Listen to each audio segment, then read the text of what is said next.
You are listening to The Diary of a Wannabe Writer, presented by Richard A. Boxshall, in which I chronicle my life and attempts to become a professional writer by, doing some writing daily, hopefully.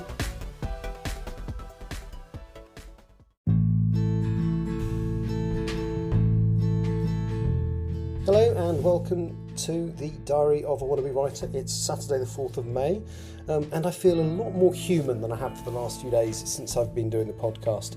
So this is my fourth day at work now. I'm flight crew, and no, I'm not, I wish I was, God, imagine, I'm cabin crew, just promoted myself there, sorry. And I've been doing a lot of flying around Europe the last few days, and it's been really hard work. We've had an awful lot of delays because of weather and lots of other bits and pieces, so I don't think a single flight I've done has gone the way it should do in the last few days, through nobody's fault other than just bad luck, really, just being on the flights that were disrupted, unfortunately. And I've also really been struggling to sleep, and so last night in Edinburgh I was going to do a podcast and I fell asleep and I slept for 8 hours, and it was marvellous. So I did do a podcast. I was going to do a web stream, and I'm just feel so much better for actually having slept properly. So tonight I've been for a bike ride. So I'm in Uppsala in Sweden. I'll show you out the window. No, I won't, because it's a podcast and you can't see anything. I'm also doing a live stream at the same time, podcast listeners. So if you want to know where I am, you need to tune into the live stream.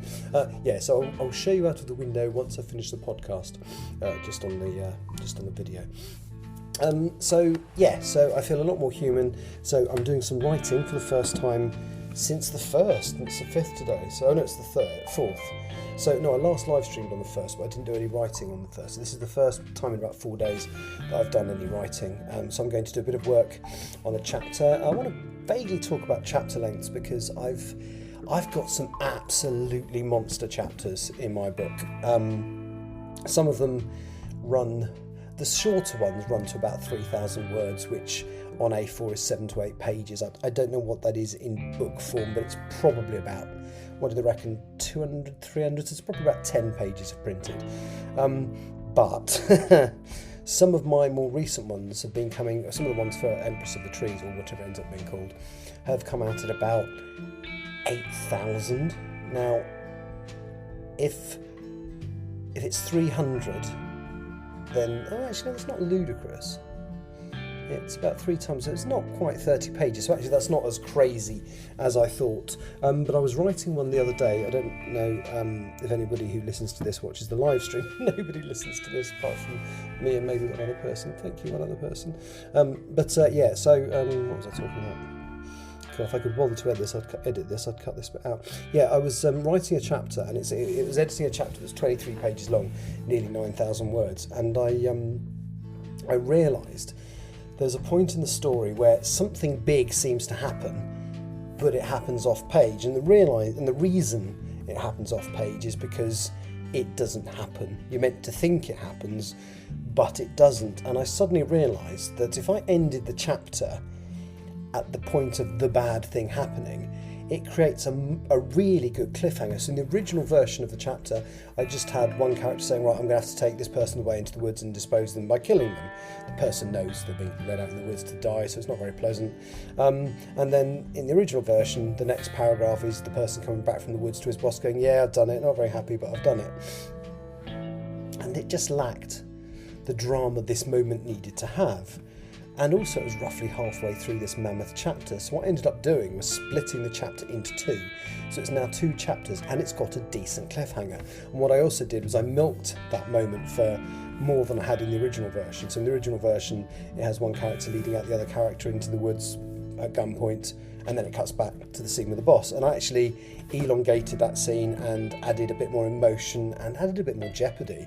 So hopefully the reader is going to think that the character is actually going to go through with the murder, and it goes as far as raising the gun to point at them. So, and I don't know quite how I'm going to do it in a minute. Actually, I'm going to work on that bit in a minute. I'm not quite sure where the next chapter should start, but it's a much better rather than just being in the middle of a chapter, it works so much better at the end of the chapter. It also means I've got 2 chapters of about 4,000 words instead of 8,000 words. So yeah, pretty happy with that. I don't know if there is such thing as a right length for a chapter. I know different people have different ideas on this, but I think it needs to tell a chunk of story, and that certain things that happen in the story are more complicated than others. Don't get me wrong, I'm not suggesting you should have like a 15-page chapter followed by a 200-page chapter. I'm not Robert Jordan.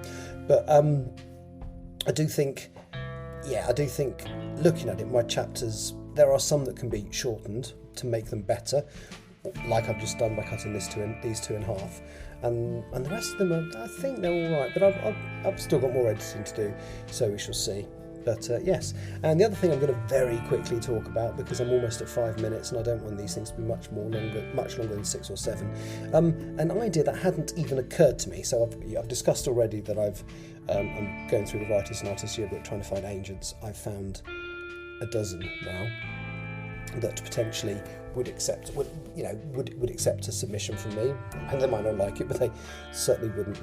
They encourage new authors. But the other thing I hadn't considered, and again, as a friend of mine suggested this, Tani, that there are independent publishers out there, and I don't know how I feel about that. I love the idea, but then I look at a lot of the independent publishers, and they seem quite niche. But then, wouldn't it be better if nothing happens with an agent to go down that route? And the answer is, of course it would. And then I googled a list of these publishers, these independent publishers.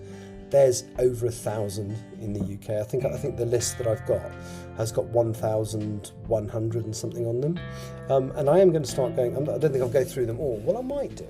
And it's interesting because there's quite a few that I've heard of. So anybody who knows me knows that I'm a big fan of things like Doctor Who. Well, there's one, and it's on this list, called Telos Publishers, and they do books about Doctor Who, on the history of Doctor Who, or biographies of the actors or people behind the scenes, and they're very good. They produce some amazing stuff. There's another one, and I can't remember what they're called, which is awful, who do books on another thing that I'm quite passionate about, which is the TV series The Bill. So they've just published an autobiography of Larry Dan, an actor who played one of the original 3 sergeants in the original sort of first 7 or 8 years of it. And yeah, there's some really good stuff there. So my initial thought was, I'm not sure I like the idea of an independent publisher because it all seems very niche. And then I look at some of the stuff that they're producing, and it literally is stuff you can't get elsewhere. And some of it is very, very good. So Telos and this other one that does the build stuff, and I feel really bad for forgetting their names. It might be Phantom Power, I can't remember. But there's some really good stuff there. So perhaps, my initial reaction was a little bit, I don't know. So yeah, so I'm going to be looking through this list. I mean, the first one on the list was specifically for, I can't remember what it was. I might even call it up quickly so I can look. The first one on the list, let me open it up, independent publishers. If I edited this, that'd be brilliant. Right, let's, I don't. Publisher directory, so UK and Ireland, they're in alphabetical order. So the first one is called 3am Magazine. Well, obviously, that is a journal of radical literature and philosophy, so that probably isn't any good for me. The next one is called 3 of Cups Press, and it's specifically about inclusive publishing, so again, probably not aimed at myself. The next one's called 3 Times Rebel Press, and it's female only. So again, so the first 3 I looked at actually wouldn't be suitable for myself, but I'm looking at, there's literally, I've got it up on screen now, so I might just have a look. Scrolling down to the bottom, they have listed 1,148 independent publishers. Some of them magazine publishers, some of them are people I've heard of, the majority are ones I haven't heard of. Some of them only do books to do, specifically university topics, and but no, there's one that specifies in Welsh language only. I don't write in Welsh, so again that wouldn't be of interest. But yeah, there's so much here. So as well as pursuing the literary agent route, I am going to start going through some of these some of these indies and see if I can see anything. It's going to take time, because I think to do it justice I need to have a quick look at the website of most of these. So I'm going to try and do like blocks of 50 at a time, but it's going to take me a few weeks. Yeah, so there's some really interesting ideas there, so thank you, Tani, for that. So that's where I am. I'm still working for another few days, well, another 2 days.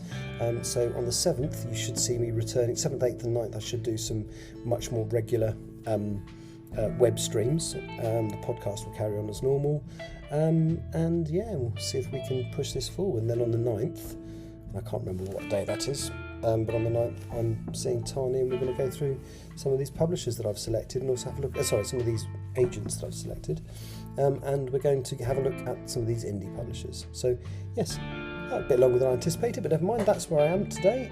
Thank you very much for listening. Take care, bye bye.